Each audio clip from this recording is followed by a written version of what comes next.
Hi friends, প্রতিদিনের মতো আজকেরও চলে এলাম নতুন একটি রেসিপি নিয়ে। দেখে কি মনে হচ্ছে চিংড়ি মাছ? একদমই নয়, এটা ময়দা দিয়ে বানানো আর ভেতরে চিকেনের পুর ভরা।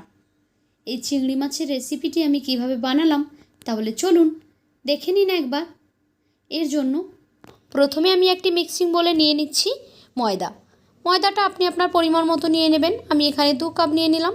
দিয়ে দিচ্ছি পরিমাণ মতো লবণ, সেই সঙ্গে এখানে দিয়ে দিচ্ছি আমি সাদা তেল। এখন এর মধ্যে অল্প অল্প জল অ্যাড করব আর এটাকে সুন্দর সফট একটা ডো তৈরি করে নেব। খুব বেশি শক্ত করা যাবে না, আবার একেবারে পাতলা করাও যাবে না, মোটামুটি মাঝারি মতো করে একটা ডো বানিয়ে নিতে হবে, সফট একটা ডো। আপনারা দেখেই বুঝতে পারবেন আমি ডোটা কেমন বানিয়েছি। এই যে দেখুন, ডোটা আমার বানানো হয়ে গেছে একেবারে। এখন এটাকে আমি হাত দিয়ে খুব ভালোভাবে ময়ান দিয়ে নিয়ে কিছুক্ষণের জন্য রেস্টে রেখে দেব।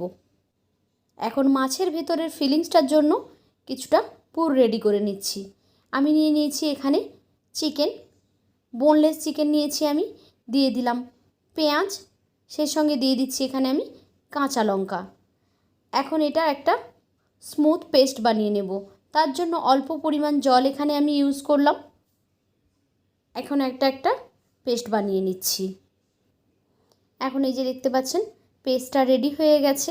এবার এটাকে আমি রান্না করে নেব।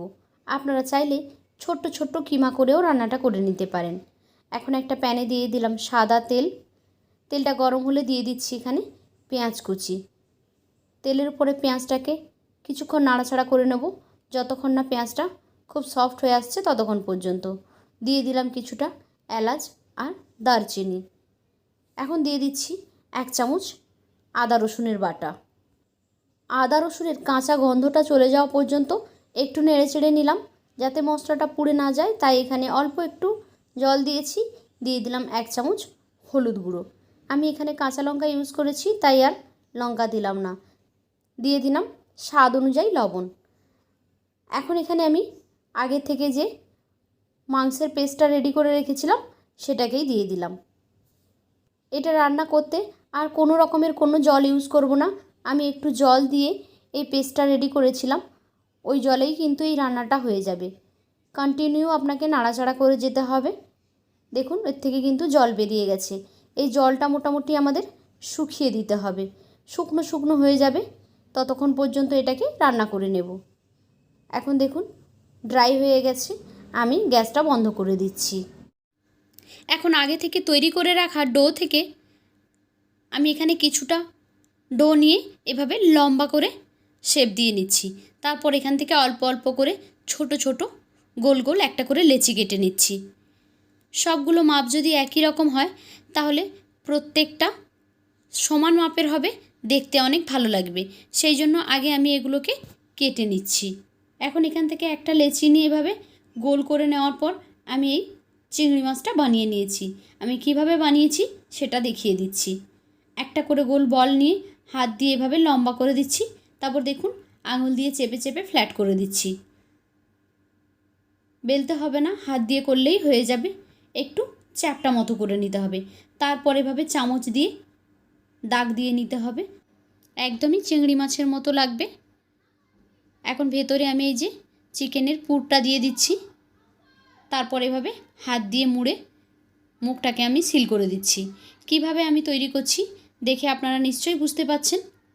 তারপর এভাবে পেছন দিকটা একটু দেখুন আমি চ্যাপটা করে দিলাম। এই অংশটা লেজ তৈরি হবে আর বাকি অংশটা এভাবে ফ্ল্যাট করে দিয়েছি। দেখুন এটা কিন্তু বলে বোঝানো যাবে না, আপনাকে দেখে নিতে হবে কিভাবে আমি তৈরি করছি। তারপর একটা টুথপিক দিয়ে এভাবে দাগ দিয়ে নিচ্ছি আর মাঝখান থেকে ফাঁক করে এরকম দেখুন লেজটা বানিয়ে নিলাম। তারপর পুরোটাতে আমি এখানে টুথপিক দিয়ে কেটে কেটে মাছের যে পাখনাগুলো হয় সেগুলো একটু তৈরি করে নেওয়ার চেষ্টা করছি। কেমনভাবে আমি তৈরি করে নিচ্ছি আপনারা কিন্তু দেখেই বুঝতে পারবেন।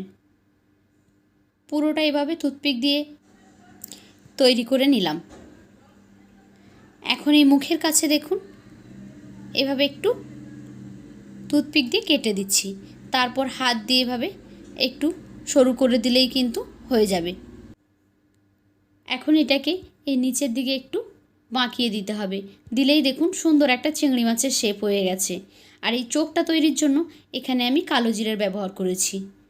এইভাবে সবগুলো এখানে আমি তৈরি করে নিয়েছি। এখন এগুলোকে ফ্রাই করে নেব। কড়াইতে তেল দিয়ে দিয়েছিলাম, তেলটা হালকা গরম হলে তখনই মাছগুলোকে এর মধ্যে দিয়ে দিচ্ছি। একদম ফোটানো তেলে দেওয়া যাবে না, হালকা গরম থাকতেই কিন্তু এটাকে দিয়ে দিতে হবে। এটা আস্তে আস্তে করে ফুলে ভেসে উঠতে থাকবে উপরে। এই যে দেখুন ফুলে উঠেছে, একটা সাইড আমি উল্টে দিচ্ছি, আর একটা সাইডে কিন্তু হালকা হালকা কালার এসেছে। দুটো সাইড যখন খুব সুন্দর হয়ে কালার আসবে তখন এগুলোকে আমরা উঠিয়ে নেব।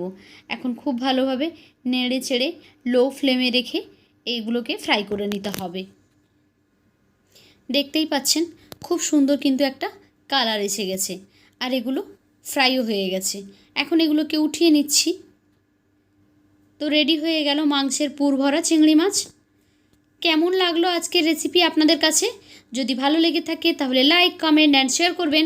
আর এই রকমই সহজ সরল রেসিপি পেতে আমার চ্যানেলটিকে সাবস্ক্রাইব করে বেল আইকনে ক্লিক করে নোটিফিকেশান অন করে দেবেন। তাহলে যখনই আমি কোনো নতুন ভিডিও আপলোড করব সেই ভিডিওর নোটিফিকেশান সবার আগে পৌঁছে যাবে আপনাদের ফোনে।